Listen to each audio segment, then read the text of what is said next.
नमस्कार, मैं हूं आपके साथ आशा सरमाल। आप देख रहे हैं महासंग्राम और महासंग्राम में आज हम बात करेंगे नार्को टेररिज्म को लेकर, क्योंकि लगातार आप देखिए किस तरह से घटनाएं जम्मू कश्मीर के अंदर बढ़ती चली जा रही हैं। एक तरफ सरकार की तरफ से दावा पेश किया गया है कि आतंकी गतिविधियों में कमी आई है, जिसमें कोई दो राय नहीं, लेकिन उस बीच में नार्को टेररिज्म में किस तरह से बढ़ोतरी हुई है, इसी पर आज हम चर्चा करेंगे। बीजेपी पार्टी से अभिजीत जसरोटिया हमारे साथ जुड़ चुके हैं। आपका बहुत बहुत स्वागत। एज ए एक्सपर्ट और रिटायर्ड हैं पुलिस डिपार्टमेंट से डीआईजी AK अत्री जी, आपका भी बहुत बहुत स्वागत जुड़ने के लिए। यासिर खान अपनी पार्टी से हैं, आपका भी स्वागत। और सीनियर रिपोर्टर हमारे जम्मू कश्मीर से बताते चले अगर तो राजौरी पुंछ से इस वक्त हमारे साथ जुड़े हुए हैं जमशेद मलिक, आपका बहुत बहुत स्वागत जुड़ने के लिए। जमशेद, सबसे पहले आप ही के पास आऊंगी कि जिस तरह से राजौरी और पुंछ पर लगातार आतंकियों का जो है वो फोकस देखा गया है, क्योंकि अब आप देखिए एक बार फिर से आतंकी गतिविधियों को वहां पर किस तरह से अंजाम दिया गया। सुरक्षा बलों ने मोर्चा संभाला हुआ है, लेकिन इस बीच में नार्को टेररिज्म भी काफी तरीके से वहां पर पनप रहा है, क्योंकि सीमावर्ती इलाका है। गश्त काफी तरीके से बढ़ाई गई है, लेकिन अपडेट क्या है, क्योंकि आज भी आपने देखा कि रिकवरी किस तरह से लगभग 3 किलो तक हुई है। जी बिल्कुल। जहां तक राजौरी पुंछ की बात करें, 15 साल के बाद यहाँ दोबारा मिलिटेंसी ने भी सर उठाना शुरू किया और सर मिलिटेंसी के साथ ड्रग्स ने भी यहाँ काफी अपना कारोबार बढ़ना शुरू हुआ। खास करके सीमावर्ती क्षेत्र की बात करें पुंछ और राजौरी की, तो इनमें अगर हम पिछले 2023 की बात करें तो 2023 में ही 115 kilo heroine line of control से बरामद की गई है, जिसमें एक हम ये कह सकते हैं कि 24 किलो राजौरी से कुछ दूरी पर सुंदरबनी के पास, और कुल मिलाकर 115 किलो हीरोइन जो है राजौरी पुंछ के लाइन ऑफ कंट्रोल से बरामद की गई है, जिसमें 78 FIR दर्ज की गई और 128 लोगों को इसमें गिरफ्तार किया गया। और गिरफ्तार होने वाले लोगों में सिर्फ जम्मू कश्मीर के लोग ही नहीं बल्कि पंजाब के लोग भी इसमें शामिल हैं जिनको गिरफ्तार किया गया। मगर लाइन ऑफ कंट्रोल की जहां तक बात करें, जहां तक सीज फायर के बाद की अगर बात करें, सीज फायर के पहले जहां हम देखते थे ड्रग्स की कम बल्कि हथियारों की स्मगलिंग ज्यादा देखने को मिलती थी, मगर सीज फायर के तकरीबन 2 साल पूरे हो चुके हैं, उसके बाद ड्रग्स की स्मगलिंग में काफी इजाफा देखने को मिला। आज भी राजपुंछ के दिगवार इलाके से 3 किलो के करीब ड्रग बरामद की है। अगर 2 महीने पीछे चले जाएं तकरीबन 30 किलो के करीब बरामद की थी, उससे 1 महीना और पीछे हम चले जाएं, राजौरी के सुंदरबनी के अंदर से एक गाड़ी के अंदर से 24 किलो हेरोइन बरामद की गई और 50 किलो भी पुंछ के अंदर से दिगवार के इलाके से बरामद की। इससे हम ये मान के चल सकते हैं कि पुंछ जो है इस वक्त बहुत सुर्खियों में आ रहा है। उसकी बड़ी वजह जहां मिलिटेंसी की वारदातों में इजाफा राजौरी के अंदर देखने को मिल रहा है, पुंछ की लाइन ऑफ कंट्रोल पर ड्रग्स की स्मगलिंग काफी बढ़ती जा रही है। नार्को टेररिज्म की बात जहां तक आ रही है गुरुजी, उसमें इस वक्त हम ये कह सकते हैं कि पुंछ 1 नंबर पर है, मगर वहीं जहां ड्रग्स माफिया इस पे काम कर रहे हैं, वहीं सेना भी इस पर और पुलिस भी इस पर कड़ी निगाह रखे हुए तो पुलिस और सेना किस तरह से इस पर काम कर रही है उस पर भी बातचीत कर लेते हैं। अत्री जी, क्या लगता है कि सेना और पुलिस किस तरह से काम कर रही है और किस तरह से काम करने की जरूरत है? सबसे पहले तो मैं ये जो आज की जो रिकवरी हुई है जगवार इलाके से 3 kg के करीब हीरोइन पकड़ी गई है, उसके लिए मैं जो है पुलिस और बॉर्डर सिक्योरिटी फोर्स या आर्मी जो भी बॉर्डर पे तैनात है, डिप्लॉयड है, उनको मुबारकबाद देता हूँ और मुबारकबाद के वो कांग्रेचुलेशन के हकदार हैं। और क्योंकि अगर ये इतनी क्वांटिटी भी बाहर आ जाती मार्केट में, और इसका ये है कि इतना अगर बिल्कुल आप चुटकी भर भी ले लें, इसका बड़ा ज़बरदस्त जो है इसकी इंटॉक्सिकेशन होती है। तो उसके लिए मैं एक बार फिर समझता हूँ कि फोर्सेस को, पुलिस को जो है वो मुबारकबाद देता हूँ, बहुत अच्छा हुआ है। रहा इसकी प्रिवेंशन का, हमारे जमशेद साहब की बात से 2 बातें जो जाहिर आई हैं, जो उन्होंने क्वांटिटी और पीरियड बताया है, जिस क्वांटिटी पीरियड में ये रिकवरी हुई है 123 के करीब kg के करीब, उसमें 2 तरीके से ये लग रहा है कि एक तो ये जो है कि ये जो नारकोटिक माफिया है, वो जो नारकोटिक से या तो पंजाब से या कहीं और से आ रही हैं और जहाँ तक यहाँ तक पहुँच गई, सुंदरबनी तक पहुँच गई या नौशहरा इसकी तरफ आ रही हैं, और दूसरा है बॉर्डर की तरफ से। तो इसका मतलब ये है कि हमें बॉर्डर के ऊपर अभी भी बहुत ज़्यादा चौकसी रखने की ज़रूरत है। ये जितना भी बॉर्डर बेल्ट है पुंछ से लेके और अब नीचे अगर आ जाए पंजाब तक आ जाए, तो ये बॉर्डर पे इस तरह की एक्टिविटी बड़ी पहले शुरू से होती आ रही है। जब नॉर्मल सी थी, मिलिटेंसी नहीं थी, तब भी होती थी।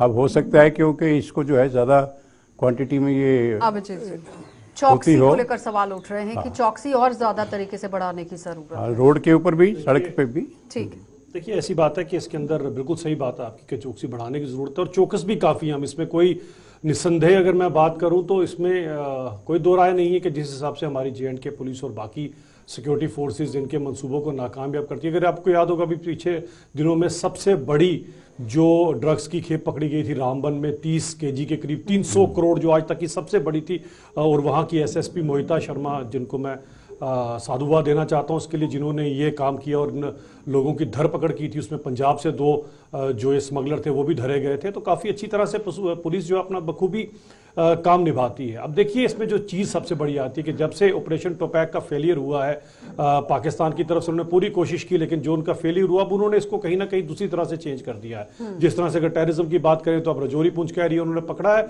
दूसरी साइड उन्होंने जो अब नार्को टेररिज्म को अपना एक नया टूल बनाया हुआ और किसी भी तरह से किसी भी जरिए से भले ड्रोन के थ्रू या दूसरे थ्रू वो यहां पर पहुंचाते हैं। अब मंसूबा पाकिस्तान का यही है कि ऑपरेशन टोपैक तो कामयाब हुआ नहीं, अब यहाँ की जो युवा पीढ़ी है उनको नशे की लत लगा दी जाए ताकि इनका युवा खत्म हो जाए और उसके कारण फिर ये जो है अपने मंसूबों में कामयाब हो रहे हैं कि वो युवाओं को यहाँ खोखला करने की कोशिश कर रहा है। इसमें कोई शक नहीं है कि पाकिस्तान का जो टारगेट है वो जम्मू कश्मीर का नौजवान है, वो इन्हीं को नशे में मुब्तला करना चाहता है।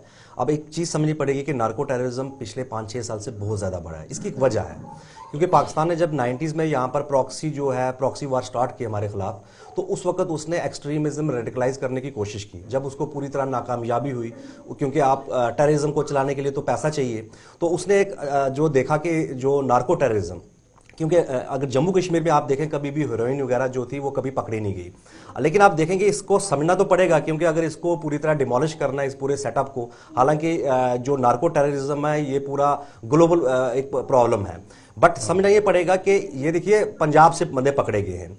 अब पंजाब से पकड़ने का मतलब ये हुआ कि वो हो सकता है कि जो ऑर्गेनाइज्ड क्रिमिनल्स हैं, ऑर्गेनाइज्ड क्रिमिनल और जो अंडरवर्ल्ड है और जो नार्को टेररिज्म के बीच में कहीं ना कहीं लिंक्ड है।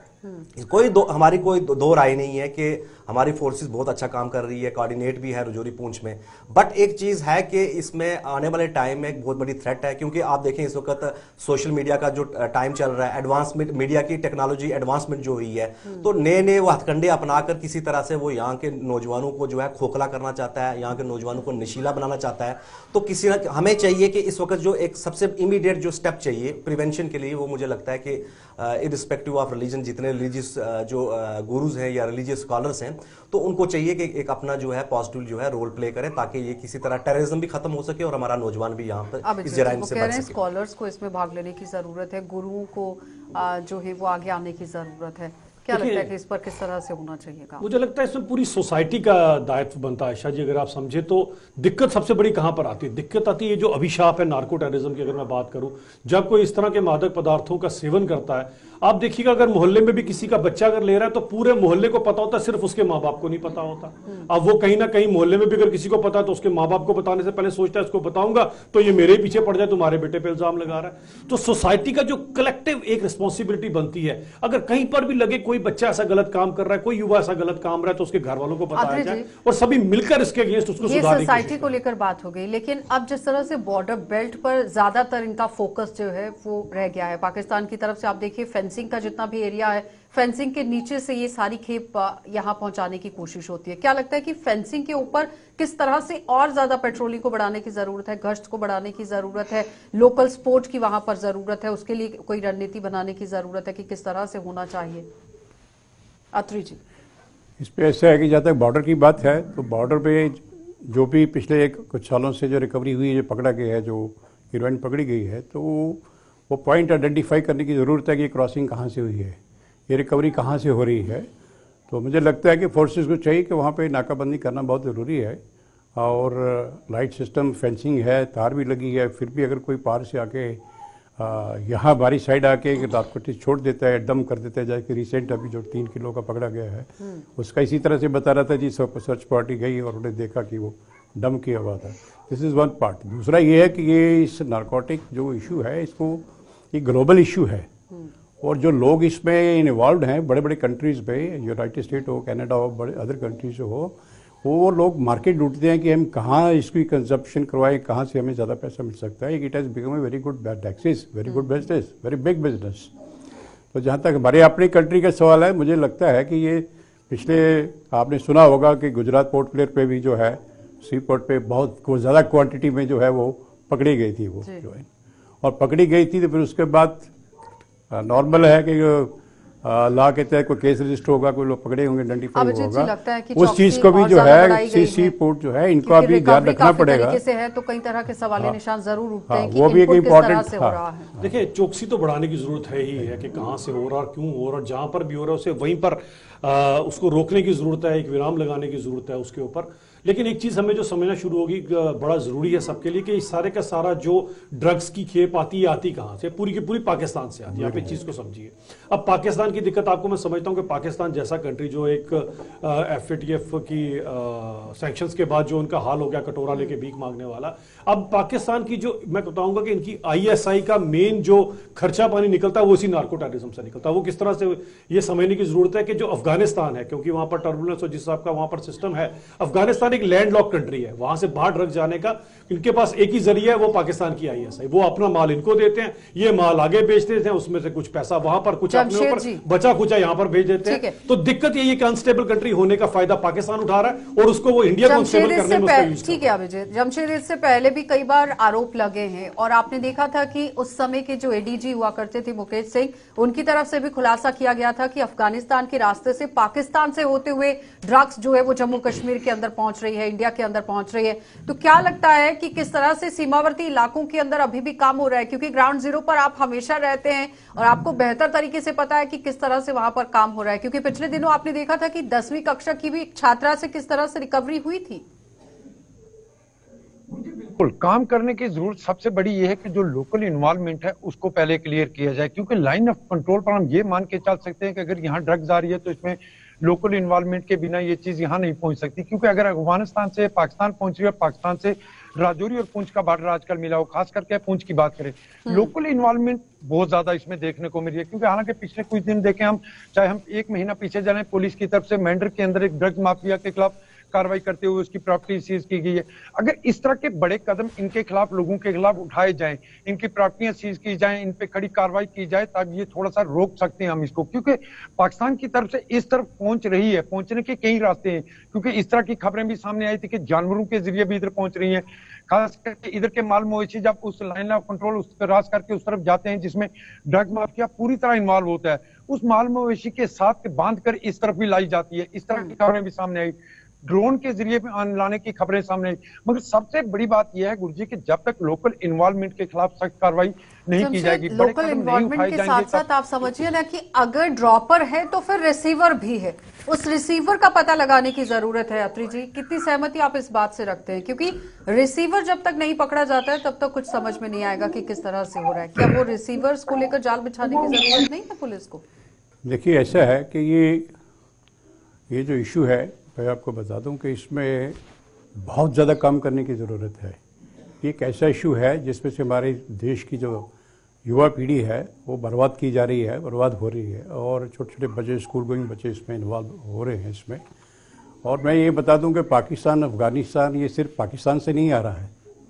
अगर आपको याद होगा कि जैसे मैंने पोर्ट ब्लेयर की बात की है, गुजरात में 500 से ज़्यादा क्विंटल के हिसाब से वो वहाँ से पकड़ी गई है। तो वो कहाँ से आई, वो कैसे आई, वो इंडियन शिप्स में जब वहाँ पोर्ट ब्लेयर तक कैसे पहुँच गई? और पकड़ने वाली लोकल पुलिस थी उसमें, और या दूसरे लोग थे। तो पुलिस काम कर रही है, और इस चीज़ पे काम करना इतना आसान भी नहीं है, बहुत मुश्किल है। सोर्स डेवलप करना, कौन बेच रहा है, कहाँ से आ रही है, उस पर पुलिस के लिए भी ये बहुत बड़ा एक काफिल टास्क है। लेकिन यही है कि इसमें मुझे लगता है कि 100% टोटल फोकस जो है इसको रोकना होगा, नहीं तो हमारा देश खोखला हो जाएगा, हमारी जनरेशन तबाह हो जाएगी। करने की जरूरत है। देखिए आयशा जी, फोकस करने की तो बिल्कुल जरूरत है, लेकिन एक चीज जो मुझे लगता है दायित्व सबसे ज्यादा यही बनता है कि एजुकेशन इसमें सबसे मस्ट है। We need to educate our youth. अब ये चीजें तो रहेंगी। अब जब से वो आदिकाल से चला आ रहा है, ये नशे और ये गलत काम हर जगह रहते हैं। हम अपने बच्चों को, और ये अपने ही नहीं दूसरों के बच्चों को भी ये एजुकेट करें, और सबसे पहले कि अपने ही जगह पर हम इतना फुल प्रूफ सिस्टम कर ले कि बच्चे इस चुंगल में ना फंसे। इसके लिए बच्चों की काउंसलिंग, पेरेंट की काउंसलिंग, स्कूल में इस तरह के सेमिनार, स्कूल में इस तरह के प्रोग्राम, और बताया जाए उनको कि एक बार अगर आपने इस चीज को छू लिया तो आपकी सारी जिंदगी बर्बाद है। उसमें जिनके साथ ये चीजें हुई हैं उनकी कहानियों को उनको बताया जाए। हम जब तक अवेयरनेस नहीं फैलाएंगे और एक एक बच्चे को ये नहीं बताएंगे बेटा इस चीज से दूर रहो, गलत काम तो दुनिया में होते रहते हैं। अवेयरनेस को लेकर अभिजीत जी, देखिए, इसमें तो सरकार तो अपना दायित्व निभा ही रही है, इसमें एनजीओ का बड़ा रोल लगता है और काफी सारी एनजीओ इसमें काम भी कर रही हैं। मुझे लगता है हर एक का, इवन मीडिया चैनल्स का, हम लोगों का भी, अगर आज आपने, मैं इसके लिए भी आपकी सराहना करना चाहता हूं, आपने स्पेशली इस पे डिबेट रखी है, ये भी एक जरिया है लोगों को इस चीज का बारे में इन्फॉर्म करने का। कह रहे हैं कि लोकल जो एनजीओज हैं उनको भी उसमें हाथ आगे बढ़ाने की जरूरत है, सभी को एक पटल पर आने की जरूरत है ताकि इसे खत्म किया जाए, क्योंकि महज सिर्फ डिबेट करने से कुछ नहीं होगा जब तक अपना सहयोग आम जनता इसमें नहीं देती। देखिए, इसमें कोई दो राय नहीं है। पिछले 2 साल से हमने स्कूल में प्रोग्राम देखे, अवेयरनेस प्रोग्राम भी हुए, पब्लिक लेक्चर्स भी हुए, सिंपोजियम भी हुए, डिबेट्स हुए, बैनर लेके लोग चले भी, बड़ा कुछ हुआ। बट एक चीज समझनी पड़ेगी कि इसमें जो आखिरी एक क्योंकि नार्को टेररिज्म को समझना पड़ेगा ना। अब एक दिक्कत है, कंज्यूमर है, सप्लायर है। कल्टीवेशन तो जम्मू कश्मीर में किसी जगह हो नहीं रही है। और मैं एक चीज कहना जरूरी समझूंगा कि हो सकता है कि कई बार समटाइम्स, अगर आपने अभी आशा जी बात की थी रिसीवर की, सवाल ये है कि अगर वहां से यहां पर आता है कोई ना कोई तो उनको असिस्ट करता है। और ऐसे ब्लैक शिप जो लोग हैं, कोई भी हैं, वो किसी भी शक्ल में भी हो सकते हैं। आप देखें, अगर पूरी उम्र, आप रजौरी पूंछ का फोकस मैं आपको बताऊं, जो क्योंकि मैं भी वहां से ही तलक रखता हूं, जो बड़ा है ड्रग्स का कंजम्पशन या नार्को टेररिज्म को हम लिंक करते हैं। एक तरफ तो हो गया जो ड्रग्स जो है लोकल लेवल पे होती थी जी, पंजाब से आ गया गांजा, फेम वगैरह, बट ये हेरोइन आना शुरू हुई है। आखिर कोई ना कोई तो है जो इसको मैनेज कर रहा है। और एज गवर्नमेंट ऑफ इंडिया को ये चाहिए कि आपने एनआईए बनाई है, इवन पुलिस की भी एंटी ड्रग्स को एक बनाई है, उन्होंने टीम बनाई है, प्रोफेशनल लोग लाए हैं।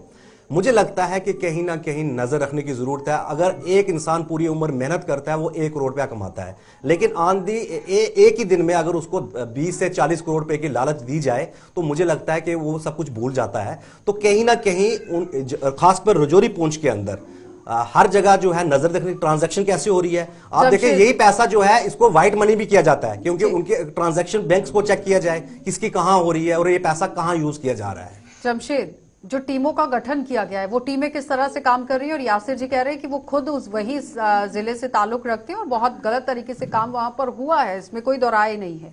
किस तरह से टीमों का गठन हुआ, क्या उन टीमों ने काम किया? गुरुजी, जहां तक हम देखें, टीमों की बात करें या अवेयरनेस की, अभी सर कह रहे थे अवेयरनेस के प्रोग्राम हमने बहुत देखे, मगर वो अवेयरनेस के प्रोग्राम देखे हमने शहरों के बीच में। गांव के अंदर इस तरह के कोई अवेयरनेस प्रोग्राम हमने कभी देखे नहीं, वो बढ़ाने की जरूरत है। दूसरी तरफ जो टीमें बनाई गई हैं गुरुजी, टीमें जरूर बनाई गई हैं, मगर उन टीमों की एक हद मुकर्रर की गई है कि वो उससे आगे नहीं बढ़ सकते, क्योंकि लाइन ऑफ कंट्रोल सबसे बड़ी चीज है।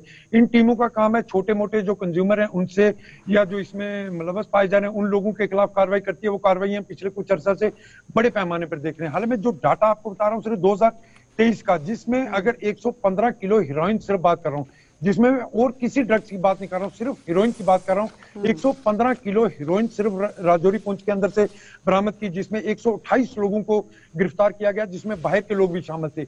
ये वो बड़े लोग हैं, मगर जो छोटी मछलियां जो टीमें बनाई गई वो काम करती नजर आई हमें, उन लोगों पे जो छोटी मछलियां जो नजर आती हैं। मगर जो बड़े मगरमच्छ इसके अंदर इन्वॉल्व हैं, उन पे कार्रवाई करने की सख्त जरूरत है। उसके लिए इनको सबसे पहला काम, जिस तरह रिसीवर आपने कहा गुरुजी, जब तक रिसीवर को कवर नहीं किया जाएगा, जब तक उस पर कोई बड़ी कार्रवाई नहीं की जाएगी, ये सिलसिला इस तरह लगातार चलता रहेगा। इस सिलसिले को रोकने, एक तरफ आतंकी गतिविधियां और दूसरी तरफ ड्रग्स से रिलेटेड ये काम, यानी कि ड्रग्स के जरिए भी टेररिज्म फैलाने की कोशिश जम्मू कश्मीर के अंदर हो रही है। पिछले दिनों आपने देखा कि आर सोयन जो कि डीजीपी हैं जम्मू कश्मीर के, उन्होंने किस तरह से अपनी डिटेल सामने रखी। लेकिन जमशेद, हर बार हम डिटेल्स पर बात करते हैं, डिटेल से हटकर अगर हम जमीनी सतह की बात करें कि कहां पर लूप होल्स रह गए हैं, कहां पर काम करने की जरूरत है, तो मुझे लगता है कि वो बेहतर तरीके से रहेगा कि सरकार के सामने वो चीजें आनी चाहिए कि कहां पर आपकी अभी भी कमियां रह गई हैं अभिजीत। क्योंकि अवेयरनेस प्रोग्राम्स को लेकर आप बात कर रहे हैं, अवेयरनेस इतनी अभी नहीं हो पाई है आम लोगों के अंदर कि लोग खुलकर सामने आए। कई लोगों को यह डर है कि अगर हम पुलिस को बताएंगे हमारे ऊपर ही एफआईआर जो है वो लग जाएगी, किस तरह से छुटकारा जो है वो पुलिस से रहेगा। तो कई तरह की भ्रांतियां लोगों के अंदर हैं, उन्हें पहले दूर करने की जरूरत है कि आम जनता आए और सहयोग करे। देखिए, ऐसा आयशा जी कि मुझे आपने बड़ा सही नाम लिया सोयन साहब का, जो अभी डीजीपी हैं, और वो काफ़ी इसके ऊपर काम कर रहे हैं। और मैंने जिस तरह से देखा है, जब लोगों के साथ भी मिल रहे हैं, काफ़ी जगहों पर उन्होंने एक पर्सनल इनिशिएटिव भी लिया कि इस तरह की जो चीज़ें उनको रोकी जाए, और उसके रिजल्ट्स भी आपके सामने आ रहे हैं। जिस तरह से धरपकड़ हो रही है, खासकर उनके डीजीपी बनने के बाद काफ़ी चूज पे वार फुटिंग के ऊपर काम हो रहा है। एक चीज़ का और दिक्कत जो सबसे बड़ी सोसाइटी में है, मैं सोसाइटी की बात बार बार इसलिए कर रहा हूँ क्योंकि सोसाइटी की रिस्पॉन्सिबिलिटी है, वो है जो आजकल जो न्यूक्लियर फैमिलीज का चलन चल चल पड़ा है। वहां पर माँ बाप के पास बच्चों के लिए टाइम नहीं है, बच्चे सोशल मीडिया के साथ जुड़े हैं, हाथ में आपने लैपटॉप और बाकी चीजें टैब्स देके रखे हुए हैं। उस कारण भी जो गैप बन गया हुआ है, ना काउंसलिंग हो पाती है, ना उनको प्रॉपर वो टाइम दे पाते हैं, कहीं ना कहीं उस कारण भी बच्चे जो है ड्रग्स की ओर चले जाते हैं। ये भी एक बहुत बड़ा खतरा है सोसाइटी के। तो मुझे लगता है क्योंकि अब ज्वाइंट फैमिलीज पॉसिबल भी नहीं रही इतनी, लेकिन न्यूक्लियर फैमिलीज के कंसेप्ट में चाहिए माँ बाप को कम से कम उनके साथ रोज बैठे और रोज उनके साथ बात करें इसके ऊपर, ताकि उनके बच्चों को ये जो लत है जिस तरह से बताया जा रहा है कि 80% आतंकी घटनाओं में कमी आई है, लेकिन उसी के साथ अगर हम देखें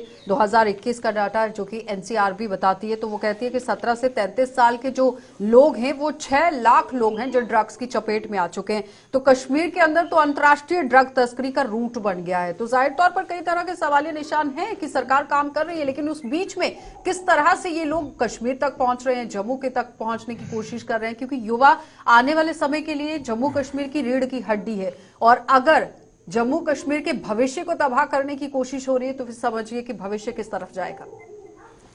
इसको रोकने के लिए मैं 2 सजेशंस मेरे माइंड में है, या 2 बातें मैं समझता हूँ कि वो करनी चाहिए। ड्रग्स का जो इतना कंजप्शन जो हो रहा है और हमारा यूथ जो इन्वॉल्व हो रहा है, उसके बहुत से फैक्टर हैं। सबसे ज़्यादा इंपॉर्टेंट फैक्टर जो है वो एक अनएम्प्लॉयमेंट है। अनएम्प्लॉयमेंट की वजह से बच्चे पढ़े लिखे हुए हैं, उनके पास काम कोई नहीं है, रोज़गार कोई नहीं है, घर में बेकार बैठे हुए हैं। और इस पर क्योंकि इसकी वैल्यू बड़ी अच्छी मिलती है और अल्योर होने के चांसेस इनके बहुत ज़्यादा है इसमें। एक तो ये बात, और दूसरी ये है कि फोर्सेस में इवन पुलिस डिपार्टमेंट कह लीजिए, बाकी फोर्सेस आप कह लीजिए, पैरामिलिट्री फोर्सेस की मैं बात करूंगा, आर्मी की मैं बात नहीं करूंगा कि आर्मी का काम नहीं है ये। उसमें जो है कि वो काफ़ी अंडर स्ट्रेंथ हो गए हैं, बहुत देर से उनमें कोई एम्प्लॉयमेंट का जो है वो लॉन्च नहीं हुई है, कोई रिक्रूटमेंट नहीं हुई है। तो उस वजह से मैन पावर की कमी की होने की वजह से, अनएम्प्लॉयमेंट होने की वजह से, ये 2 बड़े मेजर फैक्टर्स हैं जिसकी वजह से ये जो है नारकोटिक्स की जो कंजप्शन है ये बहुत ज्यादा हो गई है, बहुत ज्यादा हो गई है। देखिए आयशा जी, मैं इस चीज में मेरी राय भिन्न है। सबसे बड़ी बात आती है अगर आप अनएम्प्लॉयमेंट की बात करेंगे तो जम्मू कश्मीर से ज्यादा कई ऐसे राज्य हैं जिसमें कहीं ज्यादा अनएम्प्लॉयमेंट होगी, वहां पर तो फिर कहीं का कहीं बात पहुंचनी चाहिए। ये तो बहाना हुआ इन सब चीजों का। और एम्प्लॉयमेंट की अगर मैं बात करूं तो पिछले 2-3 सालों में रिकॉर्ड एम्प्लॉयमेंट जम्मू कश्मीर के अंदर आई है। ये सब चीजों को आप कोरिलेट नहीं कर सकते। अगर मतलब आप अनएम्प्लॉयमेंट है तो ड्रग्स ऐसा कुछ नहीं है, ऐसा कुछ नहीं है, ऐसा कुछ नहीं है। 6.8% थी, अब आपकी चली गई है पिछले 60 साल का रिकॉर्ड निकाल लीजिए और पिछले 3-4 सालों की जो हमने अनएम्प्लॉयमेंट बढ़ी है, कम नहीं, उसका निकाल लीजिए आप। सबसे ज्यादा एम्प्लॉयमेंट और सबसे बड़ी बात साफ सुथरी एम्प्लॉयमेंट, वो जो पुरानी एम्प्लॉयमेंट दी गई है, वो जो 1200 और 800 रुपए की नौकरी, तब तो सभी के सभी बेचारे जो पुराने 800 रुपए में नौकरी की है वो सारे के सारे अनएम्प्लॉयड तो सबके सब लेना शुरू कर देते हैं। मुझे पॉइंट इस पे ऐसा है कि ये कहना कि अनएम्प्लॉयमेंट कम हुई है बिल्कुल गलत है। अगर आप 2014 का अगर ले ले, हमारे पास स्टेट में 6.8% अनएम्प्लॉयमेंट थी। आज का डाटा देखिए कितनी अनएम्प्लॉयमेंट है हमारे स्टेट में, 21 पॉइंट कुछ इस तरह से चली गई है। Unemployment is there and that is a major factor. Asha ji, इसमें कोई दो राय नहीं है, एम्प्लॉयमेंट एक फैक्टर है, एक वन एस्पेक्ट है, लेकिन इस पर बहुत सारे एस्पेक्ट्स हैं। क्योंकि आप देखें, एक चीज़ समझनी पड़ेगी कि एक अतिल साहब ने कहा बिल्कुल एक फैक्टर बन सकता है इसमें, लेकिन डार्क वेब जो है ना, जिसको हम समझने की कोशिश नहीं कर रहे हैं, ये सारा जो ऑपरेट हो रहा है, सपोज करो पाकिस्तान के जो मंसूबे हैं काफ़ी टाइम से नाकामयाब हो रहा है, तो उसकी तवज्जो वो किस तरह से, आप मुझे बताएं, वेपन जो है वो पहुंचा नहीं पा रहा है, कुछ ना कुछ तो करना है। अब सपोज करो ये जब नार्को टेररिज्म के जरिए यहाँ पर जो है आर्म्स खरीदा जाता है, वेपन खरीदा जाता है, कहाँ से खरीदा जाता है ये तो हमारे कंट्री के जो होम मिनिस्ट्री है उन्होंने देखना है, सब कुछ देखना है। हमारे लिए ये चैलेंज ये है कि इस वक्त अगर वाकया ही हमारी गवर्नमेंट जो है वो सीरियस है टेररिज्म को लेकर, नार्को टेररिज्म को लेकर, आइडेंटिफाइड करना पड़ेगा इसको। एक हो गया नॉर्मल जो ड्रग्स को पुलिस जो डील करती है, एक वो टीम होनी चाहिए अलग से, एक नार्को टेररिज्म के लिए तो एनआईए इन्होंने बनाया है। लेकिन मैं यहां पर एक चीज कहना चाहूंगा कि एनआईए भी किसकी मदद लेती है, लोकल पुलिस की लेती है।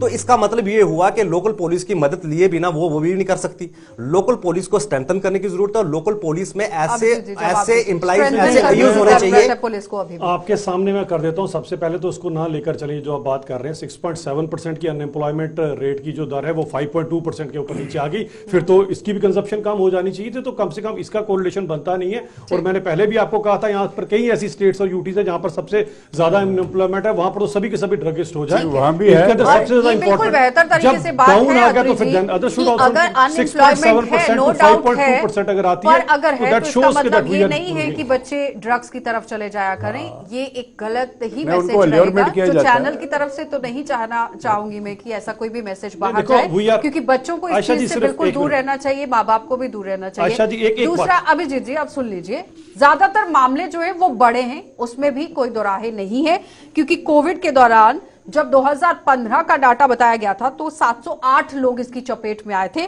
लेकिन 2020 में जो डाटा सामने आया था 1672 का आंकड़ा हो गया था। कहने का तात्पर्य यह है कि जब बच्चे घर बैठे तो ज्यादातर इसकी चपेट में आए, इसमें भी कोई दोराहे नहीं है। अब जवाब दीजिए। 6.7% उस टाइम का डाटा है, 5.2% आज का अनएम्प्लॉयमेंट का रेट है। अब इसके अंदर दोनों के अंदर जो है वो राय अपनी अपनी सबकी हो सकती मैं है, ड्रग्स लेकिन के केसेस हम की हम बात कर रही हूं। हम नहीं, मैं एम्प्लॉयमेंट के साथ ये कोरिलेट कर रहे थे, वहां मैं इनको विद परसेंटेज और विद डाटा के साथ इनको बात अपनी ऑथेंटिकेट कर रहा हूं। लेकिन सबसे बड़ी चीज ये आती है, हम जिस चैनल पर आज बैठे हैं, इस चैनल को कई बच्चे भी देख रहे होंगे, कई लोग देख रहे होंगे, हम इस तरह की बात ना करें, बड़ी जिम्मेदारी से बात करें, ताकि किसी को लगे किसी ने सुन ली हमारी बात, अनएम्प्लॉयमेंट हो, यार ये अच्छा तरीका, मैं भी ये नया तरीका ढूंढ लेता नहीं, ये fact है, वी शुड टॉक ये हकीकत है।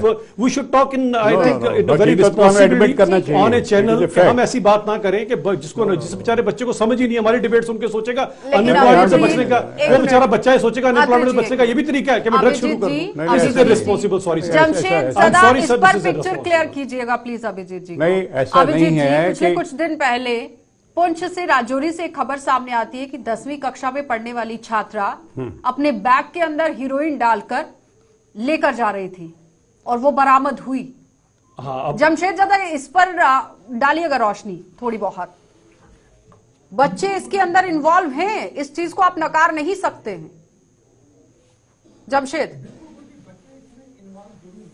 मैंडर के अंदर देखा था कि 10वीं क्लास की स्टूडेंट के बैग से हेरोइन बरामद हुई, उसको हिरासत में लिया। उसके बाद कई स्टूडेंट हमने देखे जिनके बैग से हेरोइन बरामद हुई, उनको हिरासत में लिया गया।